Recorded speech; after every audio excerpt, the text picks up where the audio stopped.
Friends, welcome to my channel Bindu വേൾഡിലേക്ക് എല്ലാ കൂട്ടുകാർക്കും സ്വാഗതം. ഞാനിന്ന് നിങ്ങളുമായി ഷെയർ ചെയ്യുന്ന വീഡിയോ പച്ച ചക്ക വെച്ചുള്ള ഒരു ദോശയുടെ റെസിപ്പി ആണ്.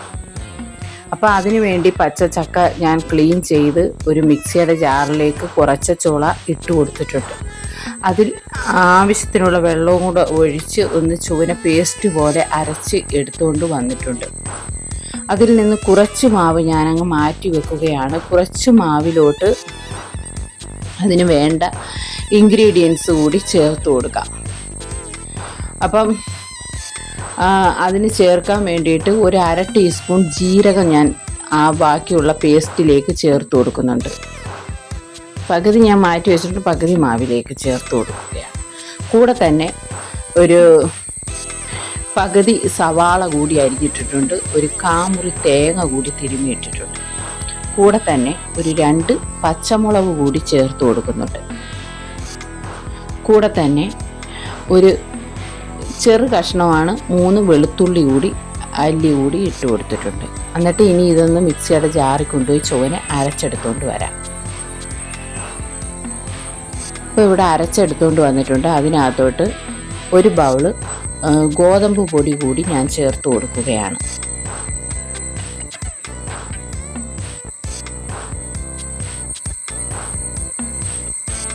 കൂടെ തന്നെ ഒരു ടീസ്പൂൺ ഉപ്പ് പൊടിയും കൂടെ ചേർത്ത് കൊടുക്കുകയാണ്.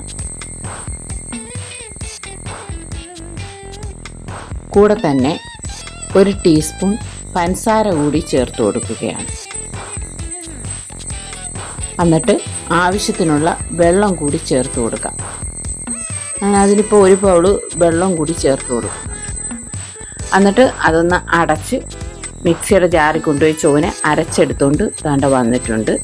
ഇനി ഇത് നമുക്ക് ഒരു ബൗളിലേക്ക് മാറ്റാം.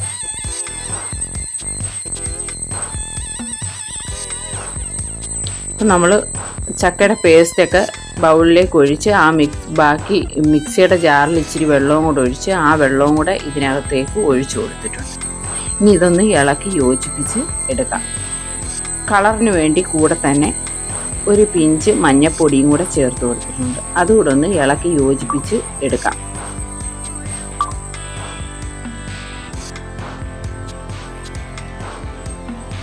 അതൊന്ന് ഇളക്കി യോജിപ്പിച്ച ശേഷം അതിനകത്ത് ഒരു 1/4 ടീസ്പൂൺ ബേക്കിംഗ് സോഡ കൂടി ചേർത്ത് കൊടുക്കാം. ഇനി അതും കൂടെ ഒന്ന് ഇളക്കി യോജിപ്പിച്ച് എടുക്കാം നമുക്ക്. എന്നിട്ട് ഇത് ഒരു അരമണിക്കൂർ നേരത്തേക്കൊന്ന് മാറ്റി വെക്കാം. ഒന്ന് റെസ്റ്റ് ചെയ്യട്ടെ മാവ്. എന്നിട്ട് പിന്നെ ഇത് നമുക്ക് ദോശ ചുട്ടു തുടങ്ങാം. അതിന് വേണ്ടിയിട്ട് ഞാനൊരു പാൻ അടുപ്പേ വെച്ചിട്ടുണ്ട്. അതിൽ കുറച്ച് എണ്ണ തൂത്ത് കൊടുത്തിട്ട് മാവ് കോരി ഒഴിച്ച് ചുടുകയാണ്. കട്ടിക്ക് വേണമെങ്കിൽ കട്ടിക്ക് എടുക്കാം, നൈസായിട്ട് വേണമെങ്കിൽ നൈസായിട്ട് എടുക്കാം. ഏതൊക്കെ അവരവരുടെ ഇഷ്ടത്തിനനുസരിച്ച് പരത്തി എടുക്കാം.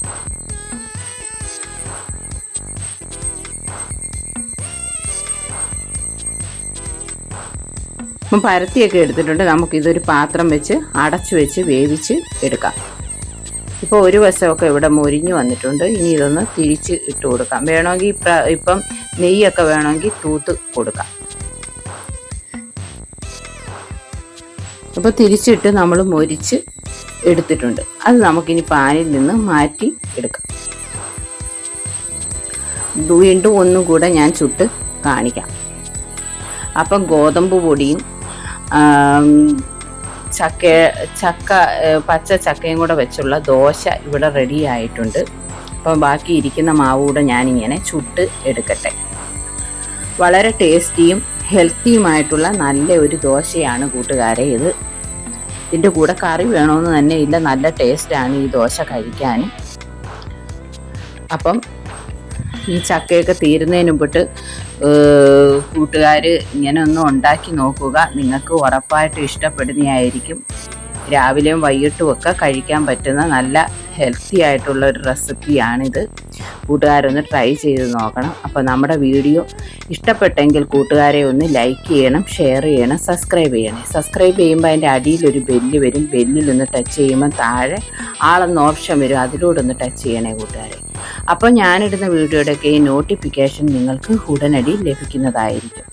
അപ്പോൾ നമ്മുടെ ഇത്രയും നേരം നമ്മുടെ വീഡിയോ കണ്ട എല്ലാ കൂട്ടുകാർക്കും ഞാൻ നന്ദി പറഞ്ഞുകൊണ്ട് ഇന്നത്തെ എൻ്റെ വീഡിയോ ഇവിടെ അവസാനിപ്പിക്കുകയാണ്. വീണ്ടും പുതിയൊരു വീഡിയോയുമായി കാണാം. അതുവരേക്കും എല്ലാ കൂട്ടുകാർക്കും ബായ്. എനിക്ക് ഇന്ന് ദോശയുടെ കൂടെ മുട്ടക്കറിയാണ്.